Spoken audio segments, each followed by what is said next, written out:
غزہ میں بارود کی بو کے بعد عارضی جنگ بندی، 4 روزہ سیز فائر کے معاہدے پر عمل درآمد جاری۔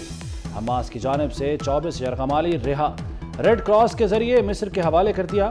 رہائی پانے والوں میں 13 اسرائیلی، 10 تھائی اور 1 فلپائنی شہری شامل۔ اسرائیل نے 39 فلسطینی قیدی رہا کیے، 24 خواتین اور 15 بچے شامل۔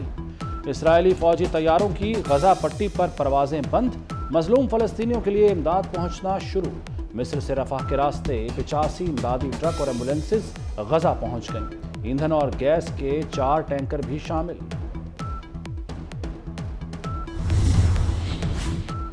قطر میں ایرانی وزیر خارجہ حسین امیر عبداللہیان کی حماس رہنما اسماعیل ہنیہ سے ملاقات، غزہ میں 4 روزہ جنگ بندی کا خیر مقدم کیا۔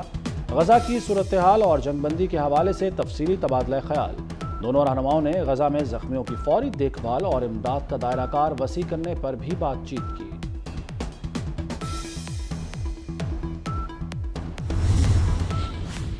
غزہ کی صورتحال بہت گھمبیر، جنگ بندی کے لیے پاکستان سمیت دیگر اسلامی ممالک نے اسرائیل اور بین الاقوامی برادری پر دباؤ ڈالا۔ نگران وزیر خارجہ جلیل عباس کا سینٹ اجلاس سے خطاب میں کہنا تھا کہ اسرائیل جنگی جرائم کر رہا ہے، نسل کشی کا مرتکب ہو رہا ہے، اسرائیل کو اس کا جواب دہ قرار دیا جانا چاہیے۔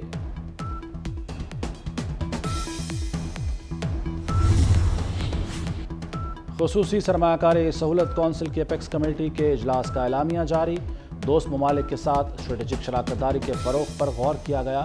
وزیراعظم کی زیر صدارت اجلاس میں آرمی چیف، وفاقی وزراء اور اعلیٰ حکام نے شرکت کی۔ آرمی چیف نے حکومت کو تعاون کی یقین دہانی کرائی۔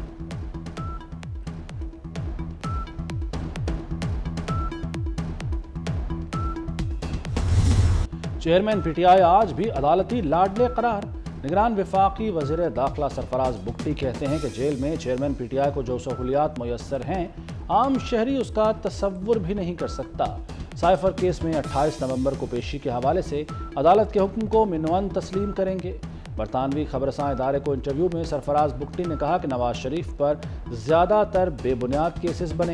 تاریخ میں یہ پہلی مرتبہ ہوگا کہ بیٹے سے تنخواہ نہ لینے کے جرم میں کوئی نااہل ہوا۔ مسلم لیگ نون کو فیور دینے کے الزام کی تردید۔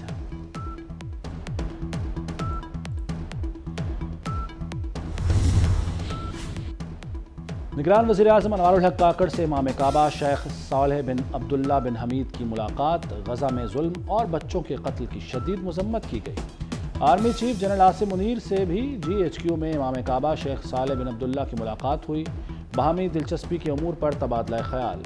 آرمی چیف نے کہا کہ امام کعبہ کا دورہ پاکستان کے عوام کے لیے اعزاز ہے، دنیا بھر کے مسلمان حرمین الشریفین کے لیے بے پناہ عقیدت رکھتے ہیں۔ امام کعبہ نے کہا کہ اسلام امن کا مذہب ہے۔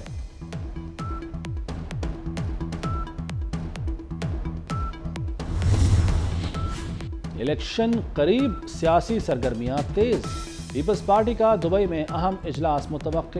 سابق صدر آصف زرداری دبئی پہنچ گئے، چیئرمین پیپلز پارٹی بلاول بھٹو زرداری دبئی میں موجود، بعض پی پی رہنما بھی دبئی روانہ ہوں گے۔ پیپلز پارٹی کے اہم رہنماؤں کا دبئی میں اجلاس متوقع۔ الیکشن قریب، نواز شریف چوتھی مرتبہ وزیر اعظم بنیں گے، رہنما مسلم لیگ نون خواجہ آصف کو پکا یقین۔ نواز شریف وفا کا نام ہے، اس لیے ہر بار کامیاب ہوئے۔ سیالکوٹ میں ورکرز کنونشن سے خطاب، کہا نون لیگ پورے ملک کی حکمران جماعت بننے جا رہی ہے۔ نواز شریف کی بیوی بستر مرگ پر تھی لیکن بات نہیں کرائی گئی۔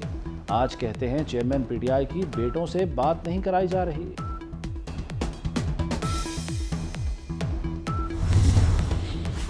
سندھ کی سیاست میں اہم پیش رفت، کل کے دشمن آج کے دوست، A N P, M Q M, J U I اور نون لیگ کا اتحاد، پیپلز پارٹی کو ٹف ٹائم دینے کا اعلان۔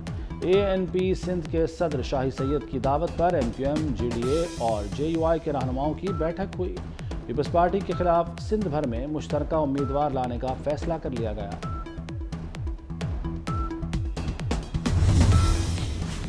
P T I intra party election کون لڑے گا، صورتحال واضح نہ ہو سکی، منقسم پارٹی مزید بکھرنے لگی، بچا کھچا مفاد پرستوں کا ٹولہ بھی 4 گروپوں میں تقسیم ہو گیا، بشرا بی بی اور علیمہ خان گروپ میں جنگ جاری، موقع پرست مروت گروپ بھی پارٹی پر قبضے کے لیے کوشاں، وکلا گروپ بھی سرگرم ہو گیا۔ پی ٹی آئی میں چوتھا گروپ اپنا مستقبل پیپلز پارٹی میں دیکھنے لگا۔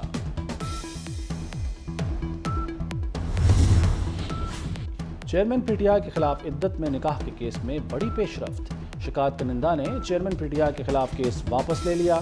جوڈیشل مجسٹریٹ قدرت اللہ نے چیئرمین پی ٹی آئی کے عدت میں نکاح کیس واپس لینے کی درخواست منظور کر لی۔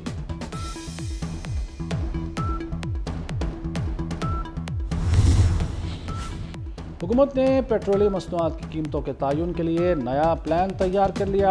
پیٹرولیم ڈیلرز ایسوسی ایشن اور سٹیک ہولڈر سے مشاورت کے لیے خط لکھ دیا۔ حکومت نے پیٹرولیم مصنوعات کی قیمتوں کے تعین کے لیے 15 روز کی بجائے 7 روز بات کرنے کا پلان تیار کیا۔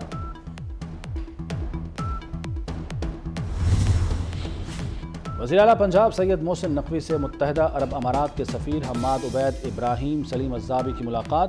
یو اے ای کا جھنگ میں بنایا گیا اسپتال پنجاب حکومت کے سپرد کر دیا گیا۔ یو اے ای اور محکمہ صحت پنجاب میں اسپتال کی سپردگی کے حوالے سے معاہدے پر دستخط ہو گئے۔ یو اے ای کے سفیر بھی محسن اسپیڈ کے معترف۔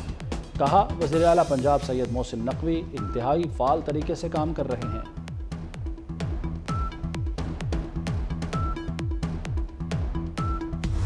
We are interim set up, we are not politicians.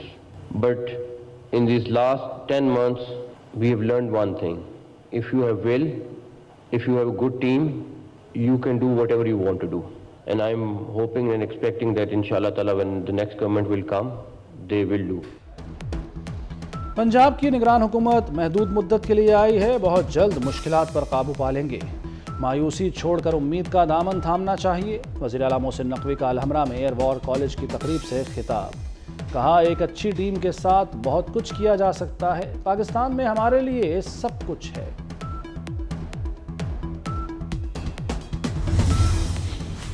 Gujranwala کے طلباء طالبات نے وزیر اعلیٰ پنجاب محسن نقوی کو موثر گجرانوالہ کے ساتھ موثر تعلیم کا خطاب بھی دے دیا۔ اسٹوڈنٹس نے وزیر اعلیٰ پنجاب کو پنجاب کی روایتی پگ اور خط بھجوا دیا۔ یونیورسٹی آف گجرانوالہ کا سنگ بنیاد رکھنے پر اسٹوڈنٹس خوش۔ چیف جسٹس اور پرائم منسٹر ڈیم فنڈ کے تحت جمع کی گئی رقم کی تفصیلات سامنے آ گئیں۔ نگران وفاقی وزیر خزانہ شمشاد اختر کے مطابق 26 جولائی 2023 تک 11 ارب 46 کروڑ 69 لاکھ 37 ہزار موصول ہوئے۔ سرمایہ کاری پر منافع کی صورت میں 6 ارب 29 کروڑ 59 لاکھ 38 ہزار روپے حاصل ہوئے۔ رقوم کی مالیت 17 ارب 86 کروڑ 28 لاکھ 76 ہزار روپے ہو چکی ہے۔